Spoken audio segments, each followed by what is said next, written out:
वाचालं पङ्गुल्लङ्घयते गिरिं यत्कृपातमहं वन्दे परमानन्दमाधवम्। गोविन्देति सदा स्नानं गोविन्देति सदा जपः गोविन्देति सदा ध्यानं सदा गोविन्दकीर्तनम्। नमस्ते शारदे देवी काश्मीरपुरवासिनी वामहं प्रार्थये नित्यं विद्यादानं च देहि मे। गुरुर्ब्रह्मा गुरुर्विष्णुर्गुरुर्देवो महेश्वरः गुरुः साक्षात् परं ब्रह्म तस्मै श्रीगुरवे नमः। श्री सद्गुरुचरणारविन्दाभ्यां नमः।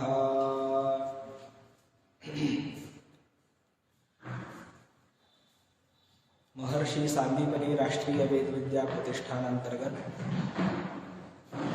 सभी के लिए वेद कक्षा में आज आप सभी का हार्दिक स्वागत करते हुए भगवान महाकाल एवं भगवती हरसिद्धि के चरणों में सादर प्रणाम करते हुए ये आज की कक्षा में उपनिषद इस विषय पर कुछ प्रस्तुति करना चाहता हूँ। सर्वप्रथम उपनिषद ये वेदों का अंतिम ग्रंथ है। अंतिम से पहले हम सर्वप्रथम से प्रारंभ करते हैं वेद से। वेद चतुष्टय ये तो आप सभी जानते हैं, ऋग्वेद यजुर्वेद सामवेद अथर्ववेद। तो प्रत्येक वेद में मुख्य 4 ग्रंथ है, मंत्र, संहिता, ब्राह्मण, आरण्यक एवं उपनिषद। तो जो अंतिम का ग्रंथ है वो उपनिषद है। और ये 4 अपने जो 4 आश्रम है, ब्रह्मचारी वानप्रस्थ, ब्रह्मचारी गृहस्थ, वानप्रस्थ एवं संन्यासी, वैसे ही ये 4 ग्रंथ प्रत्येक एक आश्रम में समाहित होते हैं। तो हम उसका समन्वय वहाँ कर सकते हैं। जैसे कि जो संहिता है, जो मूल भाग कहा है, मंत्र भाग जहाँ कहा है, उसको संहिता कहते हैं। तो वो एक तो ब्रह्मचारी आश्रम में उसका अध्ययन करना चाहिए। उसका तो दृष्ट प्रयोजन ऐसा कोई नहीं है। और नंबर दूसरे पे आता है ब्राह्मण भाग, जो संहिता अध्ययन, मंत्र का अध्ययन जो जिन्होंने किया है उसका विनियोग, मतलब अध्ययन, जो मंत्रों का अध्ययन किया है उसका प्रयोजन क्या है, कहाँ प्रयोजन कर सकते हैं, तो उसका पूरा सब इत्थम्भूत विनियोग ब्राह्मण भाग में दिया है। वो ब्राह्मण भाग जो विनियोग दिया है मतलब कर्म सब बताया है। और वो कर्म कौन करना चाहिए? गृहस्थ। इसके लिए अध्ययन ब्रह्मचारी और कर्म गृहस्थ। संहिता भाग, मूल भाग ब्रह्मचारी को, ब्राह्मण भाग जो कर्म का जो भाग है, कर्म करना चाहिए, वो गृहस्थ को। और आता है आरण्यक, जो तृतीय ग्रंथ है, वो वानप्रस्थ, जो गृहस्थ आश्रम के, गृहस्थ आश्रम में सभी कर्म करने के पश्चात, याग इत्यादि और सभी अपने दायित्व निभाने के पश्चात जो तृतीय है, आज आप एक पड़ाव देखेंगे तो लगभग 60 से 70, 80 से उस बीच में वानप्रस्थ आश्रम कहा गया है, वो है आरण्य का भाग है। प्रत्येक वेद में एक एक आरण्य है। हम उसको सभी विस्तार से प्रत्येक वेद का देखेंगे। और चतुर्थ आता है उपनिषद। उपनिषद इस शब्द का अर्थ होता है नजदीक। तो वो नजदीक हम हमारे गुरु जी के हो, जो हमारे आचार्य है, अथवा हमारे जो मोक्ष गुरु है, जिनके पास हम जिनसे गुरु मंत्र लिया है और हम उनके आशीर्वाद से हम मोक्ष के प्रति जा रहे हैं, वो गुरुजी। और वो उसको जो वो प्रक्रिया है वो है उपनिषद। और उसका और भी अन्य और एक अर्थ होता है ब्रह्म विद्या, जिनका साक्षात है सन्यासी आश्रम से उसका वो उपयुक्त वहां होती है। गृहस्थियों के लिए होती नहीं होती ऐसा बात नहीं है। तो सन्यास आश्रम स्वीकार करने से पहले गृहस्थ होना ही चाहिए। तो ये सब उपनिषदों का अध्ययन करना है, तो ये सभी करके ही तो हम साक्षात उपनिषद हम समझ सकते हैं। तो वैसे तो 1180 उपनिषद पूरे ब्रह्मांड में है, मगर अभी कलियुग के एवं दुष्ट प्रभाव से उसका विलोप होता गया। तो उसमें भी सबसे मुख्य जो है 108 उपनिषद है, और उस 108 के उपनिषद में भी सबसे मुख्य है जिनके ऊपर भगवत्पाद शंकराचार्य जी ने भाष्य लिखा है, वो है दशोपनिषद। तो वो 10 उपनिषद है, वो चारों वेदों के समाहित है, चारों वेदों के भी उपनिषद उसमें है। उसमें एक श्लोक में वो उसका कहते हैं, ईशकेन कठ प्रश्न मुंड मांडुक्य तिप्तिरिः ऐतरेयम छांदोग्यम बृहदारण्यकम दश, ऐसे दशोपनिषद है। उसमें जो ईशावास्य एवं बृहदारण्यक उपनिषद है वो शुक्ल यजुर्वेद के विषय में आता है। केनोपनिषद है वो सामवेद के जैमिनी शाखा में आता है। ईशकेन कठ जो उपनिषद है वो तैत्तरीय कृष्ण यजुर्वेद में आता है। प्रश्नोपनिषद, मुंडकोपनिषद और मांडुक्योपनिषद वो आता है सामवेद अथर्ववेद में। एवं ईशकेन कठ प्रश्न मुंड मांडुक्य तित्तिरी जो तैत्तरीय उपनिषद है वो कृष्ण यजुर्वेद में आता है। और छांदोग्य सामवेद के जैमिनी सामवेद के कौथुम एवं राणायनीय शाखा में छांदोग्य उपनिषद आता है। तो इसमें इस सभी में जो 1180 जो उपनिषद कहे हैं उनका सभी का जो सार है इस दशोपनिषद में कहा गया है।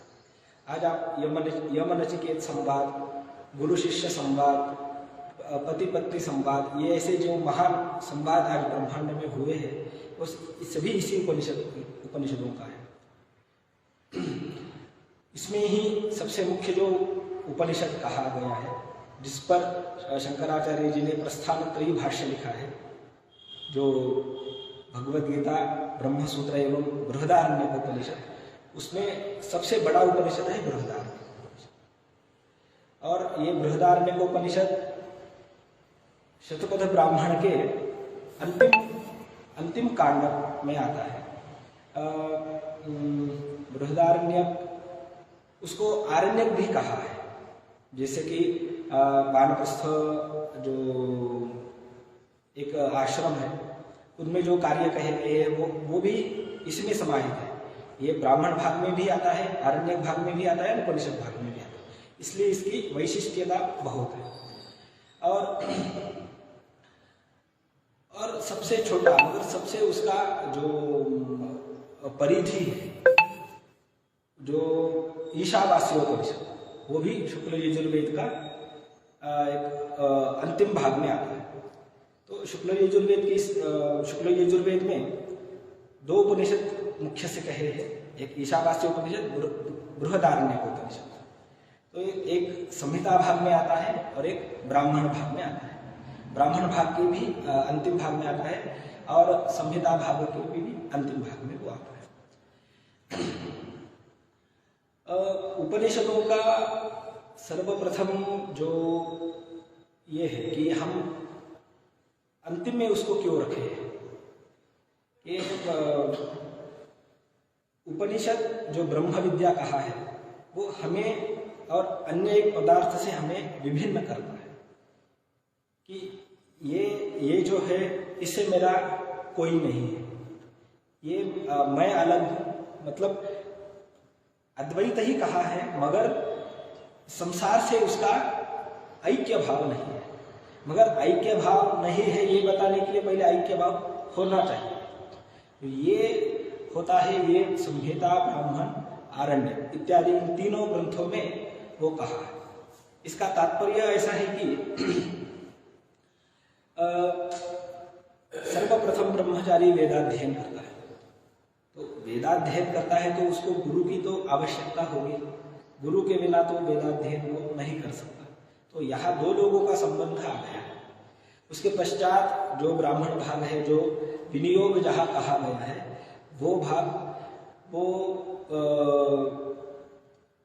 कर्म भाग जो कहा गया है, वो कर्म करने के लिए एक जो आचार्य है, पत्नी की एवं इत्यादि ऋत्विजों की आवश्यकता है। तो ये अन्योन्य संबंध सभी से बन जाता है। वानप्रस्थ में भी इत्यादि सभी की ऐसे ही एक ऐक्यता होती है। मगर जो ब्रह्म विद्या है, उत्तर मीमांसा भी इसी को ही कहते हैं। ये ब्रह्म विद्या की ये अलग है, जो मेरा और ये इस पदार्थ का इसी क्या बोलते हैं, इसी युग में मेरा इसमें सब मेरा कार्य यहाँ निरस्त होता है, यहाँ मेरा कार्य संपन्न होता है। तो जैसे यहाँ इन तीनों में अन्योन्य संबंध जोड़ा गया है, इसी उपनिषदों में ये अन्योन्य संबंध नहीं है कि तुम्हारा जन्म इसके लिए हुआ है, तुम्हारा जन्म मोक्ष प्राप्ति के लिए हुआ है, और मोक्ष प्राप्ति के मार्ग में ये सभी आपको मार्गक्रमण करते हुए इन सभी को जोड़ना भी है, और एक समय आने के बाद उनको अपने से निरस्त भी करना है। एक सामान्य ही एक वाक्य में एक उपनिषदों का सर्वसार यही कहता है। इसमें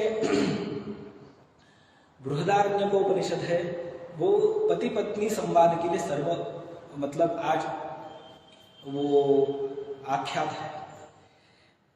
कैसे है कि जब याज्ञवल्क्य अपना संपूर्ण गृहस्थाश्रम एवं जो अपने सभी शिष्यों को चतुर्वेद का अध्ययन अध्यापन करने के पश्चात वो संन्यास आश्रम जब स्वीकार करने के लिए जाते हैं, तब संन्यास आश्रम स्वीकार करने से पहले अपनी पत्नी की अनुमति होना बहुत आवश्यक है। शास्त्रों में कहा है बिना पत्नी की अनुमति से वो संन्यास आश्रम नहीं स्वीकार कर सकते। तो उनके दो पत्नी हैं, एक मैत्रेयी एवं एक कात्यायनी। तो और अपना जो एक विभाग है, जो अपनी संपत्ति का विभाग, वो उनसे अनुमति लेकर के संपत्ति का दोनों भी विभाग करके वो संन्यास आश्रम जब स्वीकार कर रहे थे, तब उस समय में अपनी पत्नी की ये अनुमति लेते हैं। तब कात्यायनी जो है वो उनको अनुमति देती है, मगर जो मैत्रेयी है वो मैत्रेयी अनुमति नहीं देती। मतलब नहीं देती, इसका मतलब ये नहीं है कि वो आप संन्यास आश्रम स्वीकार मत कीजिए, ऐसा नहीं कहती। वो कहती है कि मुझे ब्रह्म विद्या चाहिए। तब और ये जो संपत्ति का विभाग दे रहे हैं ये मुझे नहीं चाहिए। तब याज्ञवल्क्य जी कहते हैं सर्वा पृथ्वी वित्तेन पूर्णा स्यात्। ये सब जो पृथ्वी है वित्त से पूर्ण है, तो हमें वो तुम नहीं चाहिए, तो तुम्हारा जो यापन है वो कैसे? तो बाद में ये मैत्रेयी कहती ये ना हन्ना मृता श्याम किमहं तेन कुर्या। ये जो है ये मुझे अमृतत्व की ओर नहीं लेकर जाता। ये जो आप संपत्ति का जो भाग दे रहे हैं, जो मोक्ष प्राप्ति की ओर मुझे नहीं लेकर जाता है, तो ये ना हन्ना मृता श्याम किमहं तेन कुर्या, उसका मैं क्या करूं? जो अमृतत्व की है, जो अमृतत्व है, ब्रह्म तत्व है, आप वो मुझे बताओ। तो वहां से लेकर वो तो द्वितीय अध्याय में वो कहा है बृहदारण्य के। वैसे प्रत्येक एक अध्याय का वहाँ वैशिष्ट्य है। तो द्वितीय अध्याय में मैत्रेयी ब्राह्मण से वो ख्यात आज पूरे ब्रह्मांड में ख्यात है। उसकी पंक्तियां ऐसी है, सहोवाच न वा अरे पत्युः कामाय पतिः प्रियो भवत्यात्मनस्तु कामाय पतिः प्रियो भवति। तो उन दोनों में संवाद प्रारंभ होता है। तो वो कहते हैं कि ये अन्योन्य संबंध कैसे जुड़ता है एक दूसरे का, कि मेरा पुत्र, मेरी पत्नी जो है, तुम मुझे प्रिय इसके लिए हो कि मैं स्वयं के लिए प्रिय हूं, इसके लिए तुम मुझे प्रिय हो। नवारे पत्युः कामाय पतिः प्रियो भवति। पति अपने काम के लिए वो प्रिय नहीं है, आत्मनस्तु कामाय पतिः प्रियो भवति। ऐसे उन्होंने पति, जाया मतलब पत्नी, वित्त, ब्रह्म, वेद, पशु, देव, भूत, सर्व, यहाँ से सभी से लेकर के कि इस ब्रह्मांड में जो है वो कार्य के लिए प्रसिद्ध नहीं है, वो उस कार्य से मुझे संतुष्टि होती है, या वो क्या बोलते हैं, वो एक उस व्यक्ति हो या उस वस्तु से मेरा जो अन्योन्य संबंध है, उस वस्तु के लिए वो मुझे प्रिय है। इसके लिए वो ये जो है ये विश्व प्रसिद्ध संवाद कहा गया है। इसके पश्चात उसको भी मैत्रेयी को ऐसे ही एक जो जीवात्मा परमात्मा के जो ये है संबंध है उनके, इसमें वो याज्ञवल्क्य जी कहते हैं। और इसी के साथ में जो प्रथम अध्याय में कहा है, प्रथम अध्याय में है सामवेद के जो एक उद्गीत कहा है। उद्गीत मतलब जो यागों में उनका एक उपयुक्त होता है, उनका जो कहा कौन से मंत्रों का वहाँ याग करना चाहिए, ये प्रथम अध्याय में कहा है। और प्रथम अध्याय में एक विषय आता है संप्रति कर्म। संप्रति कर्म जो एक षोडश संस्कार जो कहे हैं, गर्भाधान आदि इत्यादि षोडश संस्कार कहे हैं, उसमें और एक भी जुड़ता है कि जो एक पत्नी पिता अपने पुत्र को जब अपने अंतिम अवस्था में जब रहता है तब वो अपने सभी कर्म उनको देते हैं कि मैंने जो याग किए हैं, मैंने जो वेदों का अध्ययन किया है, मैंने जो लोगों में ऐक्यता लाई है, वो अभी तुम्हें करना है। जो वो एक दूसरे से जो संवाद है वो एक संप्रति कर्म का भी संप्रति कर्म नामक है, वो भी बहुत विश्व प्रसिद्ध है। उसके पश्चात आता है द्वितीय अध्याय में अजातशत्रु ब्राह्मण, जो एक काशी के एक राजा थे, उनका और याज्ञवल्क्य जी का संवाद है। उसके पश्चात मैत्रेयी ब्राह्मण, बाद में आता है वंश ब्राह्मण। वंश ब्राह्मण जो है कि ये ऋषियों की परंपरा से वेद कैसे वहां से ब्रह्मा जी से वेद कैसे आए, ऐसे सभी ऋषियों की परंपरा से वो द्वितीय अध्याय में कहा है। और इसमें बृहदारण्यकोपनिषद में सबसे मुख्य जो अध्याय है वो तृतीय अध्याय है। बहुत शास्त्र जो पंडितों का मानना है कि जो तृतीय अध्याय है वो बृहदारण्य का प्रथम अध्याय होना चाहिए। ये इसके लिए कि इसमें बहुत गूढ़ विषय है। याज्ञवल्क्य जी के साथ बहुत सारे ऋषियों का वाद विवाद होता है। तो तृतीय अध्याय के एक प्रथम में ही राजा जनक के साथ राजा जनक एक सभा बुलाते हैं। वो मैं पंक्ति बोलते उसका भी अर्थ हम जानेंगे। बोलते हैं जनको ह वैदेहः बहु दक्षिणेन यज्ञेन जे, कि जनक महाराज एक यज्ञ का आयोजन करते हैं। तत्र कुरु पंचालानां ब्राह्मणा अभिसमेता बभूवुः। वहाँ कुरु एवं पांचाल जो आज के बिहार यूपी जो यमुना के तट वाले हैं उनको कुरु पांचाल ऐसा वो उन ब्राह्मणों को एक संज्ञा थी। ब्राह्मण अभिसमेता बभूवुः तत्र जनकस्य वैदेहस्य विजिज्ञासा बभूव। जनक का और एक नाम है विदेह। जो अद्वैत जो शंकराचार्य जी से प्रसिद्ध हुआ उसके पहले अद्वैत की एक संज्ञा थी विदेह। वो तो फिर उनके ही पश्चात वो अद्वैत से आगे प्रसिद्ध हुआ। विजिज्ञासा बभूव, उनको एक जिज्ञासा उत्पन्न हुई। तत्र विजिज्ञासा बभूव कस्विदेषां ब्राह्मणानां अभिसमेता बभूवुः। इसमें कौन श्रेष्ठ ब्राह्मण है? श्रेष्ठ आचार्य कौन है? अभिसमेता बुभुवुः कस्विदेशां ब्राह्मणानाम् अभिसमेता बुभुवुः। तो वहाँ वो एक प्रतियोगिता रखते हैं। शृंगयोः आबद्धा बभूवुः, एकैकस्याः जो एक सहस्र गायों को, एक सिंह को एक ही इसमें अलंकृत करके सुवर्ण के से एक ही रखते हैं, और जो सभी गायों को एक ही समान लेकर जाए, ऐसे कौन है?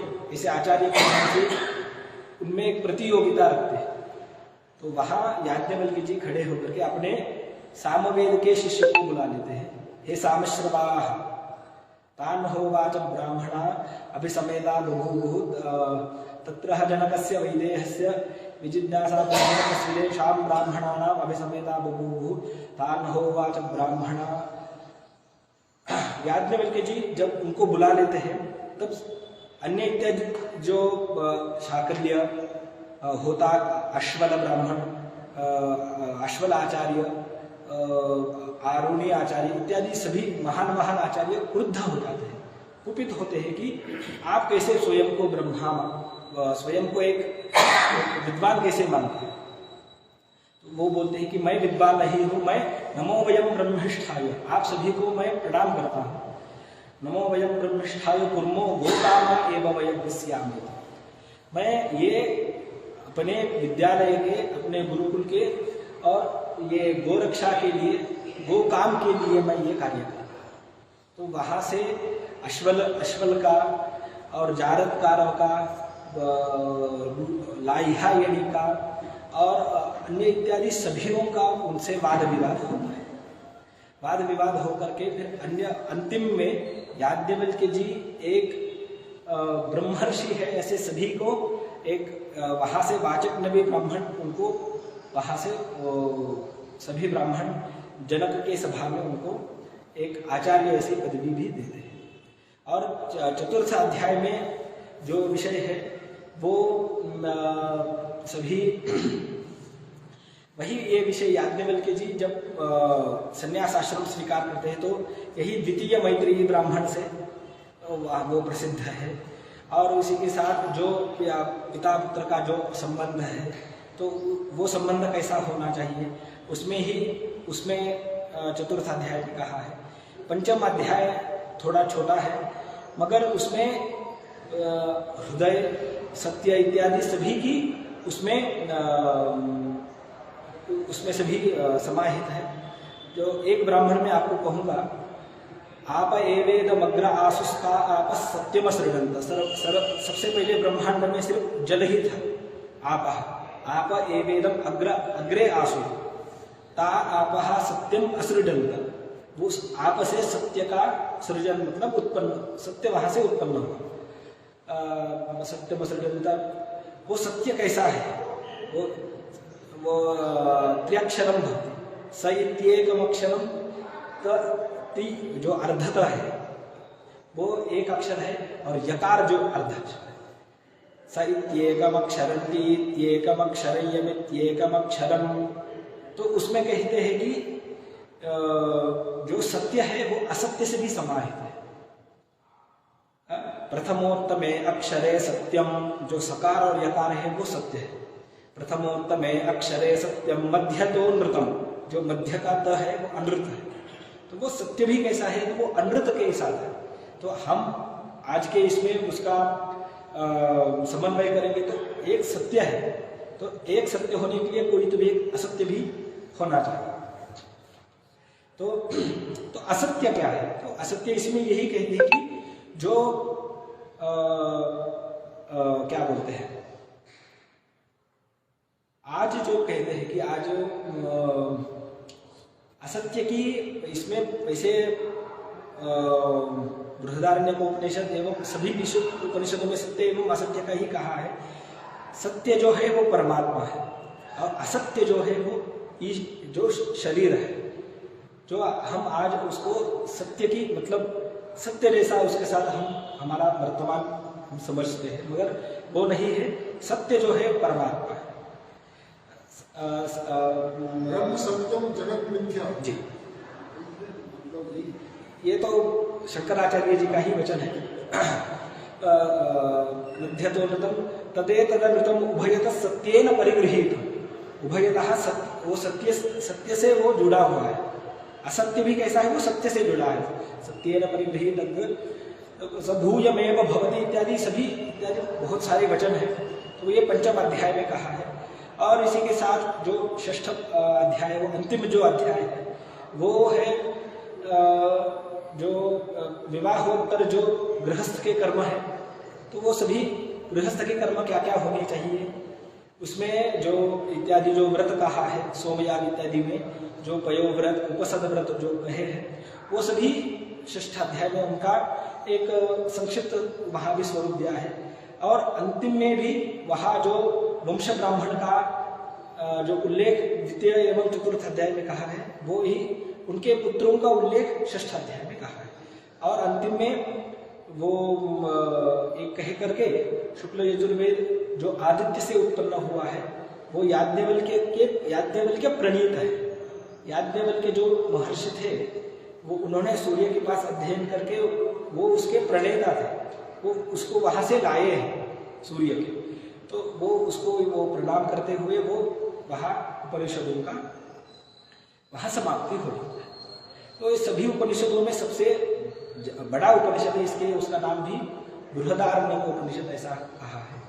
और इसी के साथ है जो वेदों के 4 महावाक्य कहे हैं, प्रज्ञानम ब्रह्म, अहम ब्रह्मास्मि, तत्वमसि, अयमात्मा ब्रह्म। जो उन सभी के भी वाक्य उन वेदों के उपनिषदों में कहा है। जो ऋग्वेद का प्रज्ञानम ब्रह्म है वो है ऐतरेय उपनिषद में है।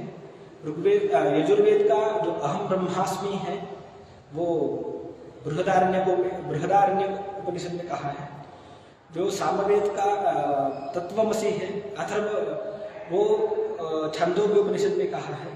और अयमात्मा ब्रह्म जो अथर्ववेद का जो महावाक्य है वो मुंडकोपनिषद में कहा है। और साथ में बृहदारण्यकोपनिषद में भी उसका वहाँ वचन है। और जो वेदों को जो निश्वासभूत कहा है कि वेद जैसे भगवान के श्वास और श्वासोच्छ्वास से भगवान वेदों की उत्पत्ति हुई है, इसका भी उदाहरण बृहदारण्यकोपनिषद में होता है, द्वितीय एवं चतुर्थ अध्याय में आता है। तो वो इसकी कंडिका ऐसी है, स यथार्द्रैधा नेरभ्याहिता पृथक धूमा विनिश्चरन्त्येवं वा अरेस्य महतो भूतस्य निश्वसितम। निश्वसित मतलब जो श्वास से उत्पन्न हुआ। निश्वसितमेतद्यदृग्वेदो यजुर्वेदः सामवेदोऽथर्वाङ्गिरसः इतिहासः पुराणम। ये भी जो इत्यादि जो ग्रंथ कहे हैं या इत्यादि जो भाग कहा है वो भी भगवान के श्वासोच्छ्वास से ही उत्पन्न हुआ है। तो ये सबसे इसमें मुख्य है। और भगवत्पाद शंकराचार्य जी ने भी अपने प्रस्थानत्रयी भाष्य में तथा मध्वाचार्य रामानुजाचार्य इन्होंने भी अपने जो प्रस्थानत्रयी भाष्य लिखे हैं उनको उनमें बृहदारण्यकोपनिषद का समाहित है, इसलिए उसको बहुत वैशिष्ट्य कहा। आपके कुछ प्रश्न है तो पूछ सकते हैं उपनिषदों के विषय।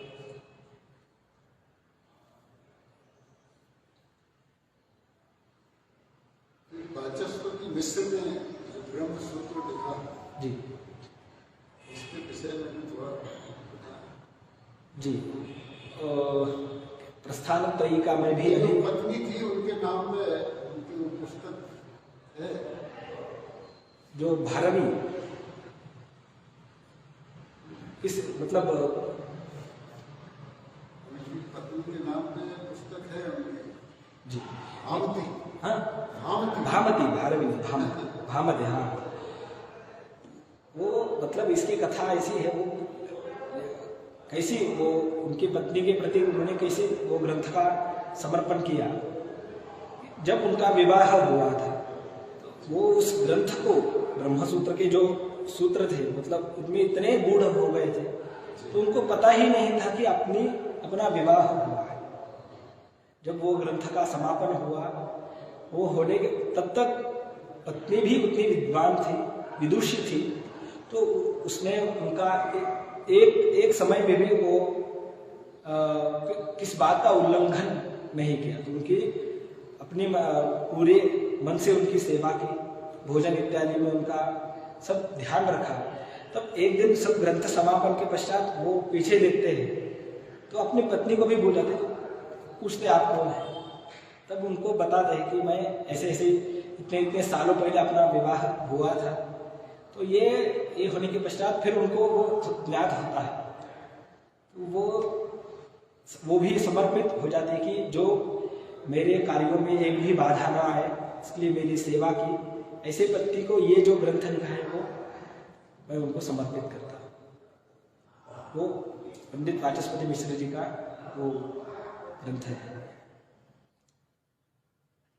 उन्होंने कोई ब्रह्म सूत्र में से कुछ सूत्र के बारे में बताओ, क्या लिखा है? जैसे बादरायण ने लिखा है जी, बादरायण मतलब व्यास शंकराचार्य ने लिखा ब्रह्म सूत्र जी। तो जो इन्होंने लिखा वाचस्पति मिश्र ने, जी, लोगों के ब्रह्म सूत्रों में क्या फर्क है? एक ही है क्या? जी, मतलब मैं उनका जो ग्रंथ है अभी तक उसका अध्ययन नहीं किया हूँ, मगर कभी अध्ययन करने के लिए अभी इच्छुक हूँ, जैसे कि क्या फर्क है।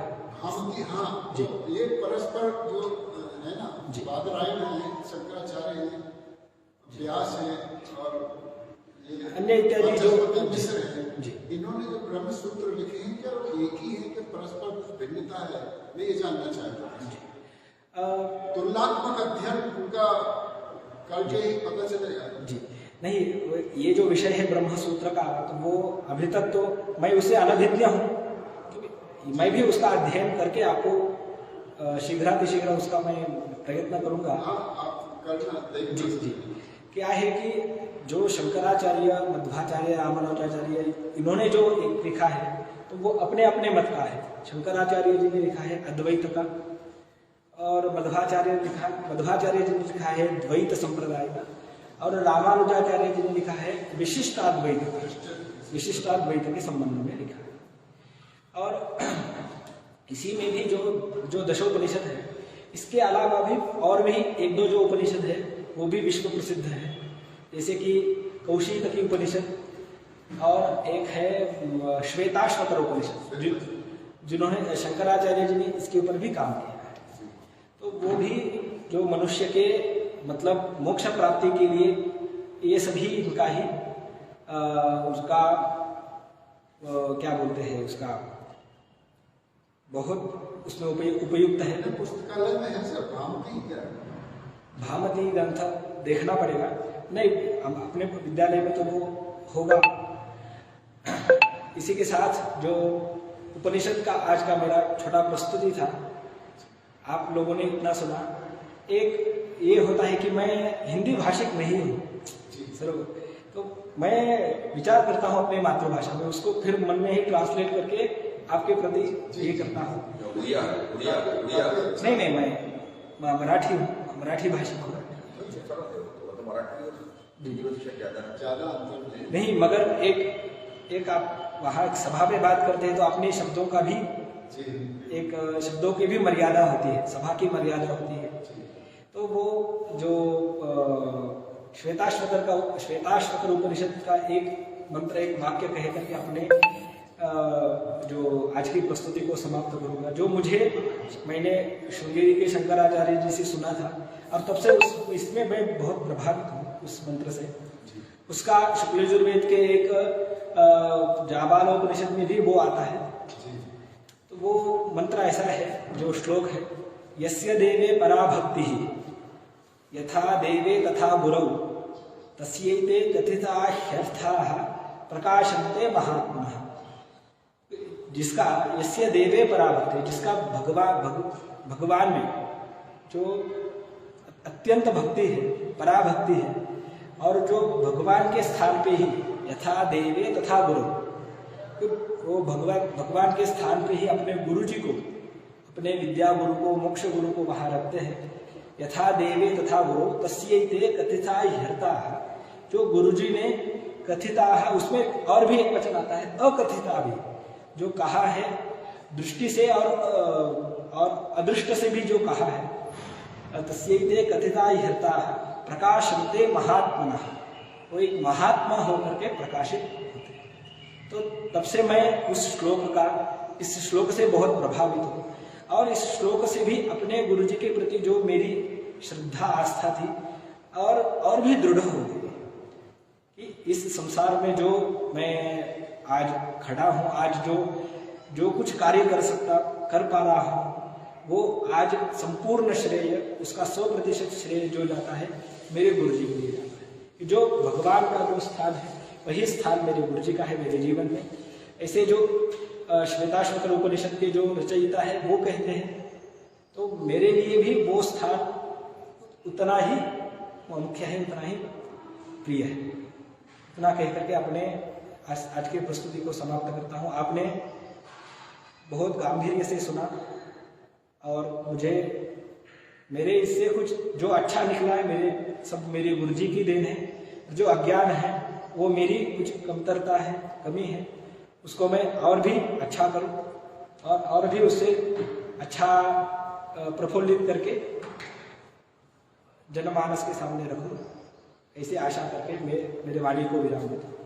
ओम पूर्णमदः पूर्णमिदं पूर्णात् पूर्णमुदच्यते पूर्णस्य पूर्णमादाय पूर्णमेवावशिष्यते।